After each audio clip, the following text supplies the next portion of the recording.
రాష్ట్రంలోని బొగ్గు గనులను సింగరేణికే కేటాయించాలన్నారు సిపిఐ రాష్ట్ర కార్యదర్శి ఎమ్మెల్యే కూనంనేని సాంబశివరావు. సింగరేణి గనుల వేలాన్ని కేంద్రం ఆపాలని డిమాండ్ చేశారు. సింగరేణి సంస్థను కాపాడేందుకు కేంద్ర మంత్రి కిషన్ రెడ్డి ప్రయత్నం చేయాలన్నారు. సింగరేణి సంస్థను పరిరక్షించాలంటూ హైదరాబాద్ లక్డీ కపూల్లోని సింగరేణి భవన్ దగ్గర ఆందోళన చేశారు వామపక్ష నేతలు. ఆందోళనకు సంబంధించి మరిన్ని డీటెయిల్స్ విజయ్ అందిస్తారు. సింగరేణి బొగ్గు గనుల ప్రైవేటీకరణను నిరసిస్తూ వామపక్ష పార్టీ ఆధ్వర్యంలో నగరంలోని సింగరేణి భవన్ వద్ద మహాధర్నా కార్యక్రమం నిర్వహిస్తున్నారు. ఈ ధర్నాలో లెఫ్ట్ పార్టీ ముఖ్య నేతలు అదేవిధంగా వామపక్ష పార్టీ కార్యకర్తలు పెద్ద ఎత్తున పాల్గొన్నారు. సిపిఐ ఎమ్మెల్యే కూనంనేని సాంబశివరావు కూడా ఈ ధర్నాలో పాల్గొనడం జరిగింది. ప్రస్తుతం మనతో మాట్లాడేందుకు సిపిఐ ఎమ్మెల్యే కూనంనేని సాంబశివరావు ఉన్నారు. సార్, ఎలా చూస్తారు? ఈ 130 సంవత్సరాల చరిత్ర గల ఈ సంస్థ ప్రతి సంవత్సరం కేంద్ర రాష్ట్ర ప్రభుత్వాలకు వేలాది కోట్ల రూపాయలు రాయితీలు కడతా ఉంటుంది. దాదాపు 40,000 కోట్ల రూపాయలు కేంద్రానికి, 10,000 కోట్ల పైగా రాష్ట్రానికి రాయితీలు కడుతుంది. ప్రత్యక్షంగా పరోక్షంగా 1,50,000 మందికి ఇప్పటికి కూడా ఉపాధి కల్పిస్తుంది. ఇటువంటి సింగరేణిని ప్రైవేట్ వాళ్ళకి అమ్మటానికి నరేంద్ర మోడీ పూనుకోవటం ఇది పరమ దుర్మార్గం.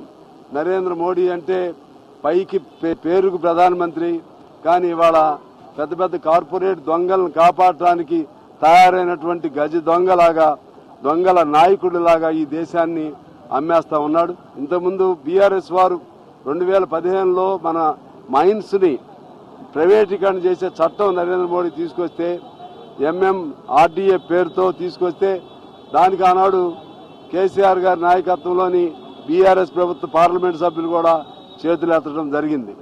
ఆ విధంగా వారు వీరు ఇద్దరు కలిసి దీన్ని అమ్మకానికి పెట్టారు. ఇవాళ కాంగ్రెస్ పార్టీ కూడా ఖచ్చితంగా వద్దని అంటుంది, కానీ ఆ వద్దనే పదం చాలదు. మేము కాంగ్రెస్ వారిని కూడా కోరుతా ఉన్నాం, అవసరం అనుకుంటే ధైర్యంగా మీరు బిడ్డింగ్ లో పాల్గొవద్దు, వేలంపాట్లో పాల్గొకండి, బయటికి రండి. తెలంగాణలో వాళ్ళు ఎట్లా వస్తారో, ఎట్లా ఈ మైన్ తీసుకుని నడుపుతారో చూద్దాం. కొత్తగూడెం సింగరేణి హెడ్ క్వార్టర్ అయిన కొత్తగూడెం నుంచి ప్రజలు, కార్మికులు ఎంతో అభిమానంతో వాళ్ళ హక్కుల కోసం నేను పోరాడతానని నమ్మకంతో నన్ను శాసనసభ్యునిగా కూడా గెలిపించారు. అందువల్ల మా అందరి బాధ్యత ఉంది, నా మీద ప్రత్యేకమైనటువంటి ప్రజాప్రతినిధిగా బాధ్యత ఉంది. ఈ పోరాటాన్ని మరింత ఉధృతం చేస్తాం. అవసరమైతే తెలంగాణ బంధుకు కూడా మేము వెనకాడమని చెప్పి మీ ద్వారా తెలియజేస్తా ఉన్నాం. అంటే చెప్పండి, ఎలా చూస్తారు సింగరేణి బొగ్గు గనుల ప్రైవేటీకరణకు సంబంధించి? ఎలా చూస్తారు? భవిష్యత్ కార్యాచరణ ఎలా ఉండబోతుంది? కేంద్ర గవర్నమెంట్ తీసుకున్నటువంటి చర్య సరైనటువంటిది కాదు, తప్పుడు ఆలోచనది. ఇప్పటికైనా ఈ ఆందోళన ఈ తెలంగాణ రాష్ట్రానికి సంబంధించింది కాదు, తెలంగాణ ప్రజలకి, తెలంగాణ కార్మికులకి, తెలంగాణ ప్రాంతానికి నష్టదాయకమైనటువంటిది. ఇది దేశానికి అంతా సంబంధించినటువంటి సమస్య. అందుకనే ఇప్పటికీ కేంద్ర గవర్నమెంట్ని డిమాండ్ చేస్తున్నాం ఈ ఆలోచన మానుకోవాలి. అట్లనే మన రాష్ట్ర గవర్నమెంట్ని డిమాండ్ చేస్తున్నాం.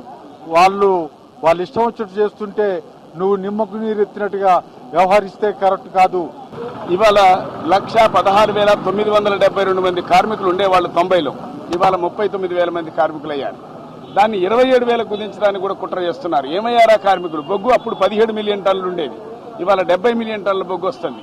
అయినా కానీ ఈ బొగ్గు ఇంత స్టోరేజ్ ఉన్నా, ఇంత మనకు ఉన్న ఎక్స్ప్లోజివ్ డివిజన్ వాళ్ళు కనుగొన్నా, ఇవంతా రెడీగా చేసిన తర్వాత 100,000 కోట్ల రూపాయలు ఖర్చు పెట్టి బొగ్గుని డిస్కవర్ చేసిన తర్వాత ఇవాళ ఆ బ్లాకులు ప్రైవేట్ చేయడానికి సిద్ధమవుతున్న పరిస్థితి దుర్మార్గమైంది.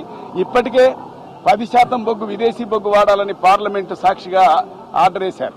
ఆ 10% బొగ్గు అదానిది, అంబానీది, ఇట్లాంటి వాళ్ళవి ఆఫ్రికా నుంచి, ఆస్ట్రేలియా నుంచి. మన బొగ్గు మంచి క్వాలిటీ బొగ్గు 3,000 రూపాయలు టన్నుకి, వాళ్ళు 30,000 రూపాయలు తీసుకుంటున్నారు. అయినా ఈ ప్రభుత్వం దాన్ని ఆమోదించి ఇస్తున్న దుర్మార్గమైన పరిస్థితి కొనసాగుతూ ఉంది. ఈ బావులు కూడా ప్రైవేట్ అయిపోతే మన బతుకులు బజారే. మోడీ ప్రభుత్వం చేస్తున్నటువంటి వేలం విధానం అనేటువంటిది నివేదిస్తున్నాం, వ్యతిరేకిస్తున్నాం. కార్పొరేట్ సంస్థలకు ఉపయోగపడేటువంటి విధానం అనేటువంటిది కరెక్ట్ కాదు. ఇది గత ప్రభుత్వాలు, ఈ ప్రభుత్వాలు ఎకనామిక్ రిఫార్మ్స్ నుంచి వచ్చినటువంటి ఈ దుర్మార్గం. ఇక్కడ రాష్ట్రంలో ఉన్నటువంటి బావులను వేలంకిచ్చేటువంటిది రాష్ట్ర ప్రభుత్వానికి సంబంధించిన రాజకీయ అధికారానికి సంబంధించింది. దీన్ని మేము వ్యతిరేకిస్తున్నాం. ఈ రాష్ట్ర ప్రభుత్వం యొక్క అధికారాన్ని కూడా వాళ్ళు లాగేసుకుంటున్నారు. ఇది సరికాదు. బావులు తవ్వితే ప్రమాదాల గురించి, వర్కర్స్ గురించి, వాళ్ళ వెల్ఫేర్ గురించి వాళ్ళు పట్టించుకోరు. సింగరేణికి అనుభవం ఉన్నది, అది జాగ్రత్తగా దీనిని నిర్వహించగలుగుతుంది. మేనేజ్మెంట్ ప్రాబ్లం అనేటువంటిది అదనంగా సృష్టించడం అనేటువంటిది న్యాయం కాదు. చెప్పండి మేడం, మీరు ఎలా చూస్తారు సింగరేణి ప్రైవేటీకరణకు సంబంధించి?